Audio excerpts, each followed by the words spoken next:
Howdy partners, we are officially back from Monterey Carweek, and I got something really cool to talk about with you. If you're a photographer, this is a very important video because I have found the best thing to buy for under $350. Yes, right now, this is not a sponsored ad. This little guy, this little cup of joy right here is 350 bucks on Amazon Prime, and that is the Rokinon 35mm 1.8 autofocus lens for the Sony Full Frame camera. Now, I don't know if for all cameras it's 350 bucks, but if you can get your hands on this lens specifically, I would. Why? And I miss the days of going around town and taking pictures on like a 28, 24, or a 35 pancake.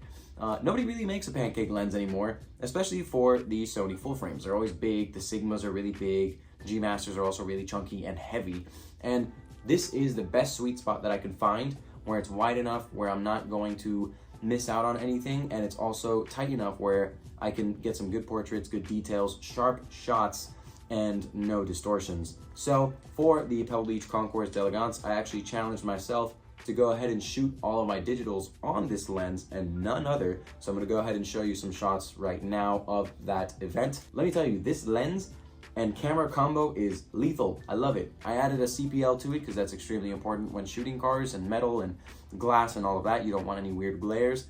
But for the concept of how cheap this lens is, how usable it is, I can hide it behind my arm. I can go ahead, sneak out a quick shot and keep talking with it without it making me look like I'm struggling to decide if I want to be a photographer or a sales guy at the same time.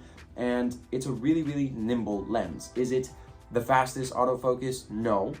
Is it smooth when it comes to the autofocus ring? Yes, and you have this custom mode here that you can make the manual focus or aperture adjustments as well. I wouldn't pick this for a track day, obviously, because it's not something that's really quick. I have my 28 to 70 G Master for that. But overall, this lens is an amazing little powerhouse of a piece of glass. It's light, it's well built, it comes with a little carrying case if that's something that matters to you. And honestly, it's so cheap, I could consider it a beater. And something that would be a nice, tight little prime that I can use on a day-to-day basis, not worry if it breaks because I can just buy it on Amazon Prime and get it same day delivered or next day with no problems. This is it. It's really a great all-around lens. As far as the photos are concerned that I'm showing you here, they're really not edited. It is amazing the way that it captures all the colors, is extremely sharp, and considering I come from a photojournalism background, I don't like editing. I genuinely hate editing. So I try to do everything in camera. I shot that day with a very high aperture, low ISO, quick shutter speed. You know, that way I can go ahead and make sure that I get the shot. It's sharp, it's tack, it has a lot of contrast. The drop off in the shadows on this lens are amazing.